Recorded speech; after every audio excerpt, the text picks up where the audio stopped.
Project Piku থেকে নেওয়া আজকের এই হিমশীতল কাহিনীটা শুরু হয়েছিল একটা সাধারণ বাজি দিয়ে, কিন্তু এটা আসলে কোনো সাধারণ বাজি ছিল না। এটা ছিল এমন এক চ্যালেঞ্জ যা সবকিছুকে এমন ভয়ঙ্করভাবে বদলে দিয়েছিল যা কেউ কল্পনাও করতে পারেনি। গল্পের শুরুতেই একদম প্রথমে উত্তম নামের এক যুবককে ঠিক এই কথাটাই বলা হয়েছিল, কিন্তু অন্য সব উপদেশের মতোই সে এটাকে কানেই তোলেনি। আর এই একটা মাত্র ভুলের পরিণতি যে কি ভয়াবহ হতে পারে সেটাও হয়তো তখন বুঝতে পারেনি। তো চলুন একটু পেছনে ফিরে দেখা যাক কিভাবে এই সব কিছু শুরু হলো, কারা ছিল এর পেছনে, আর কি ছিল সেই নির্বোধ বাজিটা যা এক ভয়ঙ্কর অধ্যায়ের সূচনা করেছিল। ভাবুন একবার, গ্রামের এক চায়ের দোকানে বন্ধুরা মিলে আড্ডা দিচ্ছে, সবকিছুই খুব স্বাভাবিক, কিন্তু দেখতে দেখতে তাদের আড্ডার বিষয়টা এমন এক জায়গাকে ঘিরে শুরু হলো যে জায়গাটা নিয়ে গ্রামে হাজারো অন্ধকার লোককথা প্রচলিত। তো বাজিটা কি ছিল? বাজিটা ছিল সাহসের এক চরম পরীক্ষা।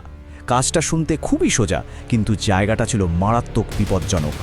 উত্তমকে রাতের অন্ধকারে শ্মশানের ভেতরে গিয়ে একটা কাজ করে ফিরে আসতে হবে, ব্যাস এটুকুই। বাজি তো ধরা হলো, উত্তম চলেও গেল, কিন্তু এরপর যা ঘটল তা কেউ কল্পনাও করতে পারেনি।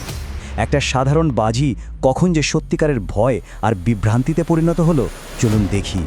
প্রথমে তো সবাই ভাবল হয়তো এক রাতের ব্যাপার, কিন্তু দেখতে দেখতে একটা রাত কখন যে এক ভয়ঙ্কর উদ্বেগজনক ঘটনাধারায় পরিণত হলো তা কেউ টেরও পেল না।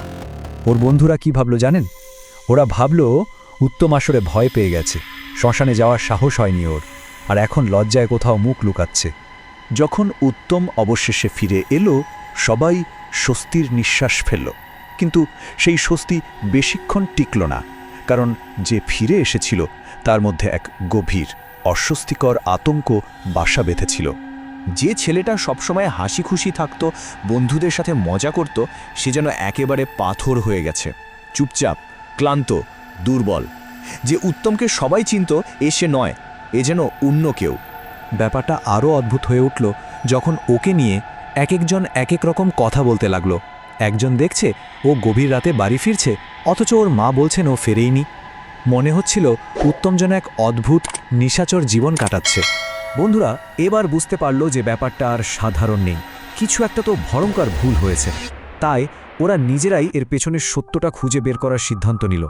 বন্ধুদের মাথায় তখন একটাই প্রশ্ন ঘুরছে, উত্তম যদি রাতে বাড়ি না ফেরে তাহলে ও যায়টা কোথায়?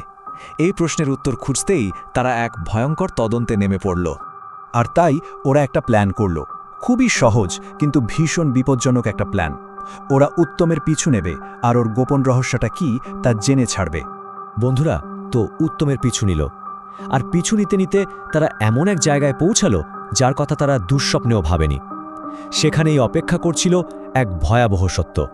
ওরা দেখল উত্তম শ্মশানের গভীরে চলে যাচ্ছে। তারপর ওরা লুকিয়ে যা শুনল তাতে ওদের রক্ত হিম হয়ে গেল। উত্তম একা ছিল না, ও অন্ধকারের মধ্যে কারো সাথে কথা বলছিল। একদম হাড় হিম করা একটা মুহূর্তে ওরা বুঝতে পারল উত্তম শিকার নয়, ও আসলে টোপ, আর ওর বন্ধুরা হলো সেই শিকার যাদের সে উৎসর্গ করতে নিয়ে এসেছে। আর ঠিক তখনই অন্ধকারের ভেতর থেকে একটা নারী কণ্ঠের আওয়াজ ভেসে এলো। তার দাবিটা ছিল প্রাচীন আর ভয়ঙ্কর, যা সেই অশুভ সত্তার প্রকৃতি সম্পর্কে ওদের সবচেয়ে খারাপ ভয়টাকে সত্যি করে দিল। আর তখনই ওরা সবটা বুঝতে পারল। 2 রাত আগে ওই শ্মশানের অন্ধকারে একটা ভয়ানক লেনদেন হয়েছিল, উত্তমের জীবনের বিনিময়ে ওর বন্ধুদের জীবন। কিন্তু গল্পের শেষে শোনার শেষ কথাগুলো ছিল উত্তমেরই। ও নিজের জীবনের জন্য কাঁদছিল, অনুনয় করছিল, কারণ চুক্তি শেষে সেই অশুভ শক্তি হয়তো ওর দিকেই ফিরেছিল। কাহিনীটা এখানেই হঠাৎ করে শেষ হয়ে যায়। উত্তম আর ওর বন্ধুদের ভাগ্যে কি ঘটেছিল তা আর জানা যায় না, কিন্তু একটা প্রশ্ন থেকে যায়, একটা বোকার মতো বাজি যখন কোনো প্রাচীন ক্ষুধার্ত সত্তাকে জাগিয়ে তোলে তখন তার পরিণাম কি হয়? বন্ধুরা, তোমাদের ছোট্ট একটা সাপোর্টই আমার বড় অনুপ্রেরণা। নিচের লাল বাটনটা একবার টাচ করে দাও প্লিজ।